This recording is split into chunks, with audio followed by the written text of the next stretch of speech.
சந்தோஷம். யாரெல்லாம் நமக்கு சொல்லித் தருகிறார்களோ, யாரெல்லாம் நமக்கெல்லாம் வழிகாட்டுதலாக இருக்கிறார்களோ, யாரெல்லாம் நல்வழிப்படுத்துகிறார்களோ, யாரெல்லாம் தீயவைகளை அகன்று நல்ல வழியிலே நமக்கு செலுத்துகிறவர்களை குரு என்பார். குரு என்ற சொல்லில் 2 எழுத்துக்கள் இருக்கின்றன.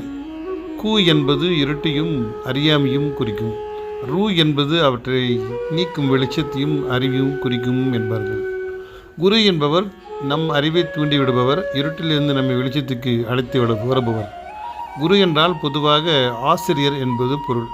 எல்லா தீர்க்கதரிசிகளும் நம்முடைய குருமார்கள்தான். இறைவனே நமக்கு குருவாக தோன்றி வழிகாட்டி வருகிறார். குரு என்பது அவருடைய தோற்றத்தையோ தூய உடலையோ குறிப்பது அல்ல. அவர் உள்ளே இருந்து வெளிப்படுகின்ற அறிவின் தெளிவியை குறிக்கிறது. அதுதான் தெய்வீகம், ஆற்றல் என்கிறார்கள். எனவே குருவை மதித்து குருவின் சொல்படி நடந்தால் வாழ்க்கையில் சந்தோஷமும் மகிழ்ச்சியும் இருக்கும். சந்தோஷம். வாழ்க வளமுடன்.